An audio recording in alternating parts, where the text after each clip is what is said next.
All right, AP Statistics, here we are with our last video, and as I promised, this one is going to be working backwards. So again, we're going to be looking at our used golfer here, so Tiger Woods, so 304 was his mean, standard deviation is 8. So in this one, now we're going to ask a very different question, and that is, okay, how far would Tiger Woods have to hit for it to be in the 90th percentile? Okay, so 90th percentile. So how far does he have to hit for that hit to be considered in the 90th percentile? So remember that percentile means what? 90% of the population is below your value.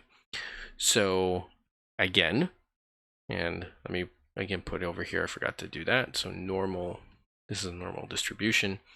So again, first step is, all right, I'm going to draw my bell curve. Okay, so here's the mean, always in the dead center, and we want the 90th percentile. So that means we're going to be somewhere over here, but we don't know what that score is. We got to figure that out. So that 90%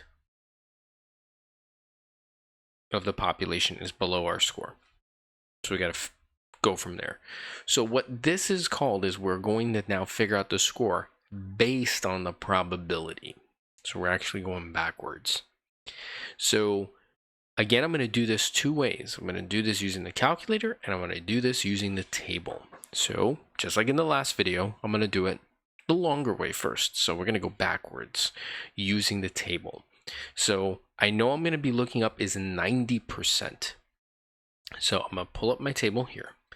And what I'm doing is now, instead of starting on the edge, we're starting in the heart of the table. Because remember, all these are the probabilities. And I'm looking for 0.9. So I got to try to find the 0.9 as close as I get. So as you can see, the further I go down into the table, the bigger the numbers get. So I'm looking for that 0.9. So okay, I start seeing 1.2, I got a 0.89. So right around here. Again, I'm going to zoom in case you can't see it. So right around a 1.2, right here, 1.28, 1.29. So I get a 0.8897 and a 0.9015. So this is closer to that 0.9. So you see, I'm not able to find exactly 0.9. So I'm going to have to kind of approximate as best as I can. So that's going to be a 1.28. So that's the z-score that corresponds with a percentile of 90%. So our z-score for the 90th percentile, based on the table, was a 1.28. Okay, now we're going to go backwards. So now with this number in hand, we're going to now go from the z-score to the original score. So here's my original score. I don't know what it is, but I know that if I had the score minus the mean over the standard deviation, which was 8, that it would equal to this 1.28, which then would have led to that 90th percentile. So now it's just solving for x. So I'm just going to take our number, we'll multiply it by 8, so 1.28 times 8.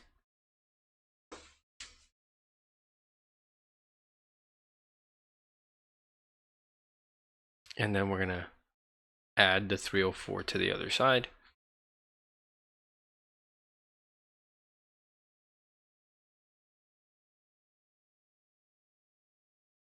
So let me put approximation here. So there we go. So Tiger Woods would have to hit at least a 314-yard drive in order to be in the 90th percentile. Anything from that point and higher is guaranteed to be in that 90th percentile. So that's doing it by hand. Okay, now how do I purely do it using the calculator? All right, so where do I go? So again, we're going to go into our distribution menu. So I go second, distribution, and this time we're doing the opposite.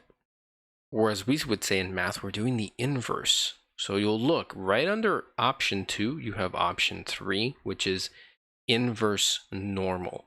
That's what we're doing. We're doing the normal distribution, but instead of giving us a probability, we're going to start with a probability to go back to the original value. So what we want to do is the inverse of what we were doing in the first 2 examples. So I'm going to select that one. And now I enter the area. So what is the area that I'm looking for? Oh, it's the 90th percentile. So I enter it as a decimal, so 0.9. My mean is 304. Standard deviation is 8. And now you'll see it says tail. So it's now you have an option, left, center, or right. So I look at where is the tail. So the tail is towards the left. I'm going to have this side here. I'm shading from the left towards that point. So I want to make sure I've highlighted that. And I'm going to show you what happens if we do center or right. So I say paste. And you see, hey, I get my number. So I would write it out just like we did. This would be the work that I would have to show. So inverse normal, 0.9. Oops. Let me move this over so I got some space. All right, so 0.9, 304, 8 left. And again, I want to make sure to label. So this is my area, mean, standard deviation, and then the tail of the graph. All right, so now what would have happened if I would have said to the right? So using the same numbers, I'm going to show you how would the answer have looked like if instead of saying to the left, I said to the right. Now watch what happens. Now it says 293.74758, blah, blah, blah. So if I tell it the tail is to the right, this is what we're telling the calculator. We are shading towards the right of the graph so that this part is 90%. So remember, the mean was at 304. So notice the number we got. Oh, 293. So if Tiger Woods was to hit a 293, 90% of his hits would be above that score. So really, this 293 represents is the 10th percentile, because 10% of the population is is below or at that score, because we made it tail to the right.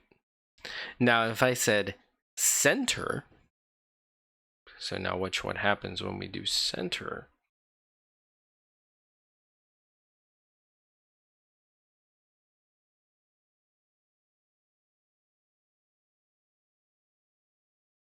Now what happens is I get 2 numbers. Okay, so what does that mean? Well, just like the name implies, if you say that we are looking at the center, we're saying that we're going to center the 90% symmetrically.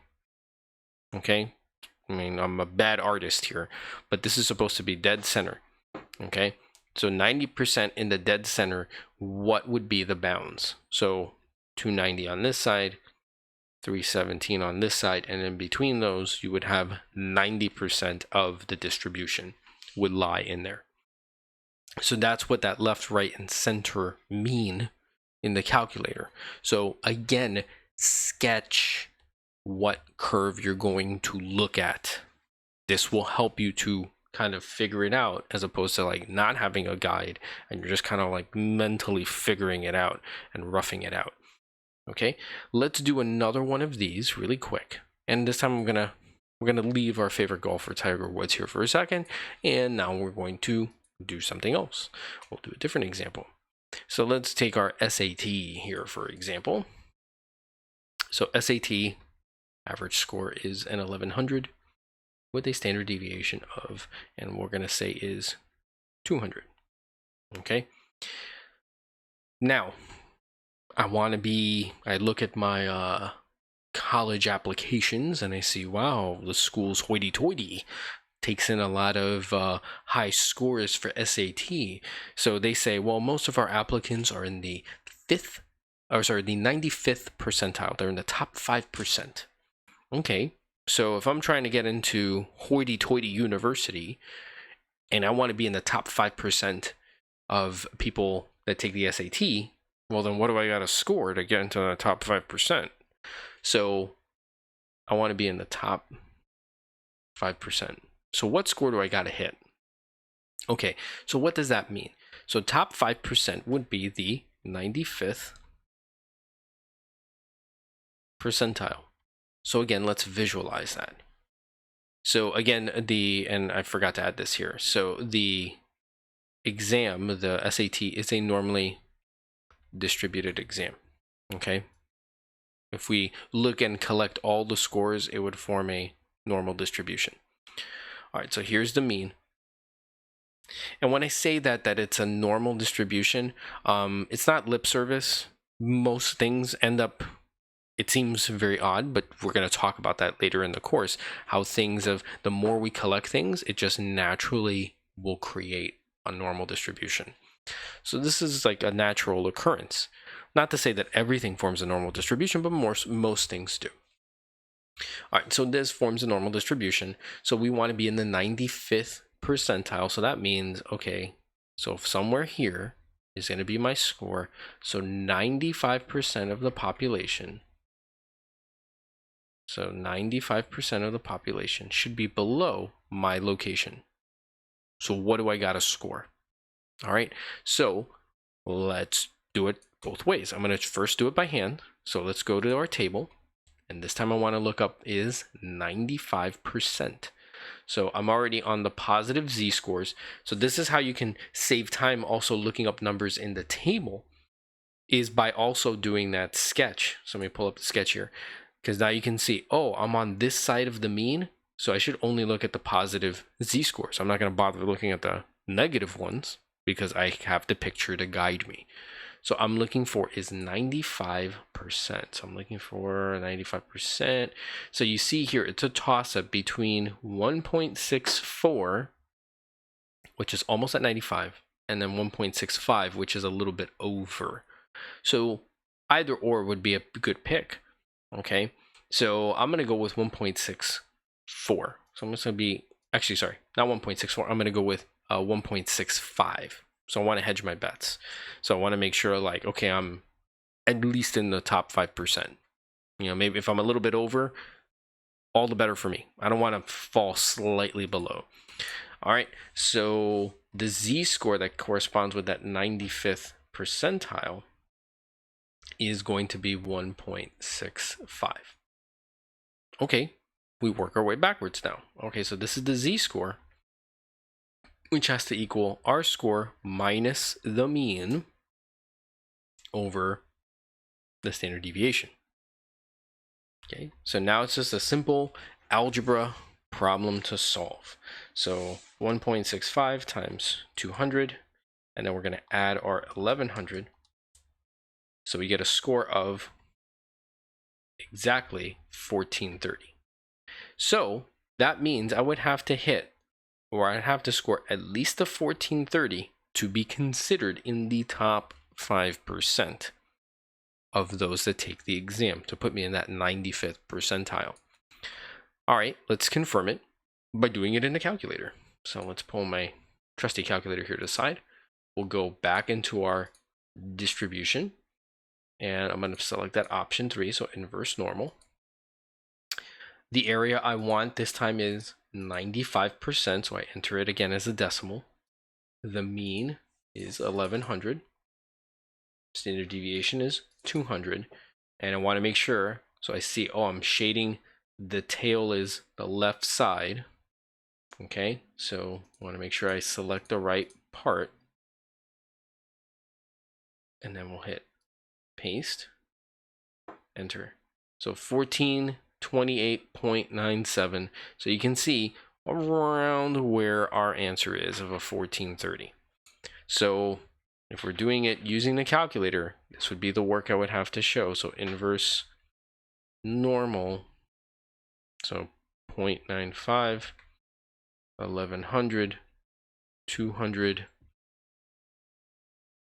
and left. So remember to label. So this is the mean, standard deviation, area, and then finally tail. And then our answer was a 1428.971. Now, obviously you don't get decimal numbers as your SAT scores. So, and again, we would want to round up because we want to guarantee we are in the top 5%. So I'm going to say 1429 would be my response. Okay, so you see very close to what we had here. Again, ours was based on a table, we rounded, so this ensures we're in that top 5%. So does this one. The calculator will always give us a more exact answer.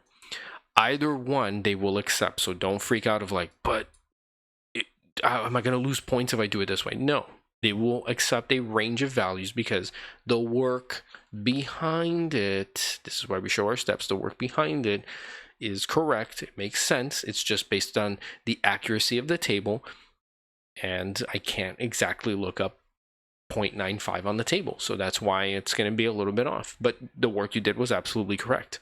If you're using the calculator, then that's why we need to see this. Okay, the work that you did is absolutely correct. It gave you this. That's correct. And that's why these numbers are relatively close to one another. It's just only off because due to the accuracy of the table that we're using. So this is, again, finding the actual scores, so actually going in reverse from what we were doing in the first two examples. So again, if you found the video helpful and useful, please hit a like, subscribe to the channel, and I will see you guys on the next video.